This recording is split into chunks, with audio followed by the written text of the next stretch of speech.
વડોદરામાં આવેલા ખંટબા ગામના સરપંચે પોતાના જન્મદિવસ નિમિત્તે જરૂરિયાતમંદ લોકોને ધાબળા વિતરણ કર્યા હતા। ખંટબા ગામના સરપંચ દ્વારા જન્મદિવસ મનાવવાનું એક અલગ અને પ્રશંસનીય રૂપ જોવા મળ્યું હતું। સામાન્ય રીતે જન્મદિવસ ગિફ્ટ લેવાની હોય છે, પરંતુ ખંટ ગામના સરપંચે ગિફ્ટ લેવાની જગ્યાએ ગરીબોને મદદ કરી પોતાના જન્મદિવસ મનાવ્યો હતો।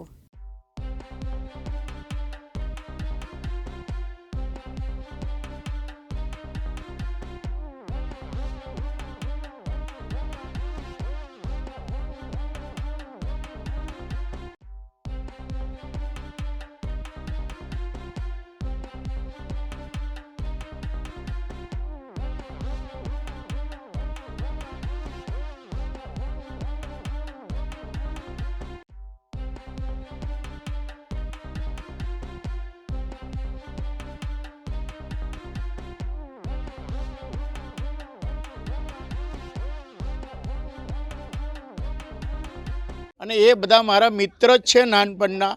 એમને હું આજે બ્લેન્કેટ આપી અને બાળકોને બિસ્કિટ આપી અને હું આજે મારો જન્મદિવસ મનાવ્યો છે મેં।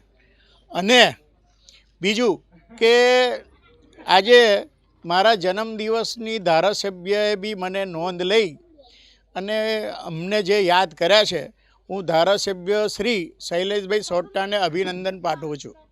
અને જે મારા અશોકભાઈ કાના આંગણમાં રહે છે, દર્શનાબેન છે, એ બી મારે સહયોગ કરી અને મારા જે જન્મદિવસમાં જે બ્લેન્કેટ અને બિસ્કિટ આપીને મને સહયોગમાં રહ્યા છે, હું એમને બી અભિનંદન પાઠવું। વિજય ચૌહાણ, દિવ્યાંગ ન્યૂઝ, વડોદરા।